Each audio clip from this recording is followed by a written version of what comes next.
बिस्मिल्लाहिर्रहमानिर्रहीम। अस्सलामुअलैकुम। मेरा नाम सैयद जुनैद है और आप देख रहे हैं Syed Junaid medical channel.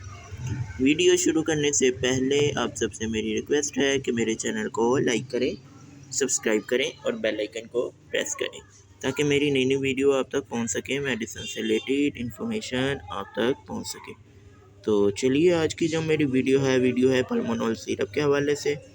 पल्मोनॉल syrup जो कंपनी बनाती है, जो लॉन्च करती है, जो मार्केट में लेके आती है, जो रेकमेंड करती है, वो CCL कंपनी है। CCL फार्मास्यूटिकल कंपनी है। जैसा कि ये आप चेक कर सकते हैं, CCL फार्मास्यूटिकल कंपनी है जो इसको बनाती है, जो लॉन्च करती है, जो मार्केट में लेके आती है। और पल्मोनॉल की जो प्राइस रखी गई है कंपनी ने, मैं वो भी आपको चेक करवा देता हूँ। ये चेक कर सकते हैं, 125.81 इसकी प्राइस रखी गई है। कंपनी ने इसकी प्राइस रखी है। और इसकी जो आपको सबसे पहले तो इसकी अनबॉक्सिंग करके दिखा देते हैं। ये चेक कर सकते हैं आप, इसकी अनबॉक्सिंग करते हैं। ये चेक कर सकते हैं आप, इसका लोगो है, ये चेक कर सकते हैं आप। CCL फार्मास्यूटिकल कंपनी है।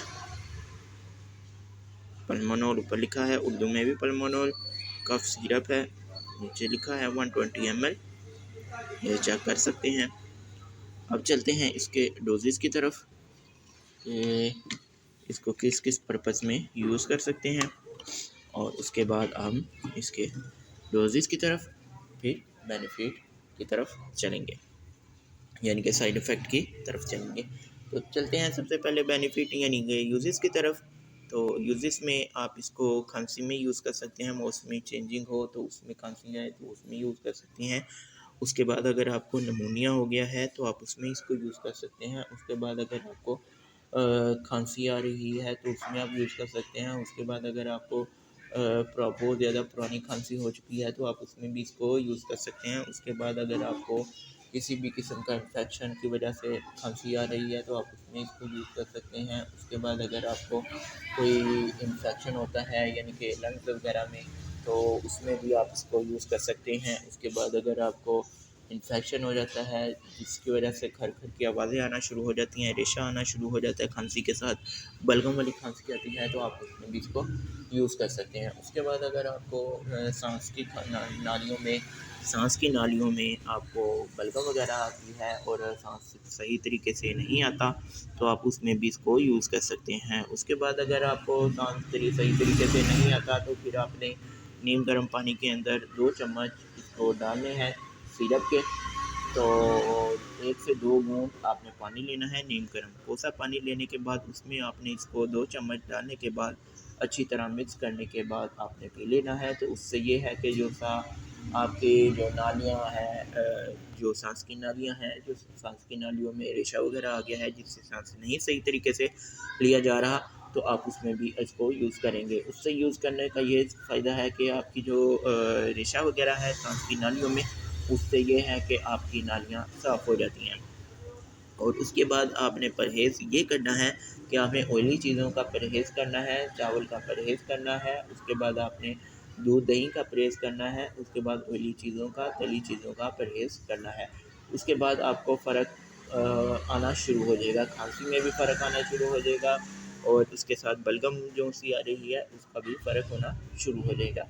तो ये थे इसके बेनिफिट। अब चलते हैं डोजेज़ की तरफ कि इसको अब किस तरीके से यूज़ करना है और कैसे यूज़ करना है। तो बच्चे, सबसे छोटे जो बच्चे हैं, सबसे छोटे जो बच्चे यानी कि 12 साल हैं या 10 साल हैं से लेकर 12 से 15 साल तक की उम्र के जो से बच्चे हैं, वो आपने 1-1 चम्मच सुबह दोपहर शाम यूज़ करवाना है। और बड़े हैं जो बुजुर्ग हैं, वो सुबह दोपहर शाम 2-2 चम्मच यूज़ करेंगे। और अगर बलगम वाली खांसी आ रही है, बहुत पुरानी हो चुकी है, तो फ़र्क नहीं पड़ रहा, तो आपने नीम गर्म पानी के अंदर डाल के 2 चम्मच तो वो पीना है। उससे ये है कि बहुत जल्दी फ़र्क महसूस होगा। तो ये थे इसके डोजेज़। अब चलते हैं साइड इफ़ेक्ट की तरफ। तो साइड इफ़ेक्ट है, लेकिन बहुत लंबे अरसे तक आपने इसको यूज़ करते जाना है, तो उसके साइड इफ़ेक्ट भी आना शुरू हो जाते हैं।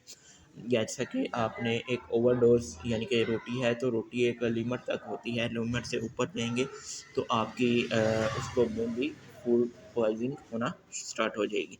तो इसी तरह ही कोई भी मेडिसिन है तो उसको आपने एक लिमिट से ज़्यादा यूज़ करेंगे तो साइड इफ़ेक्ट आना शुरू हो जाते हैं। तो इसमें भी सीरम में भी साइड इफ़ेक्ट आना शुरू हो जाते हैं कि ये साइड इफ़ेक्ट ये आना शुरू हो जाते हैं कि आपका मैदा ख़राब होना शुरू हो जाता है, तेज़ाबियत बनाना शुरू कर देगा स्टमक जो सा है। उसके बाद आपको मसला ये आना शुरू हो जाएगा कि नींद आना शुरू हो जाएगी और चक्कर आना शुरू हो जाएंगे, दिल ख़राब होना शुरू हो जाएगी।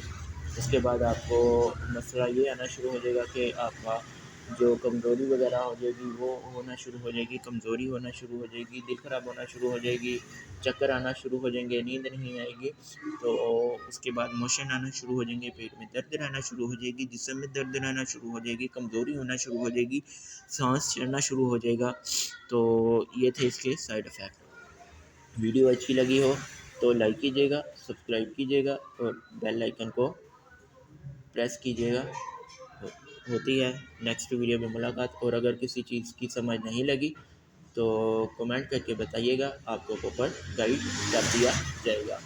तो होती है नेक्स्ट वीडियो में मुलाकात। अपना बहुत ज़्यादा ख्याल रखिएगा। अल्लाह हाफिज़।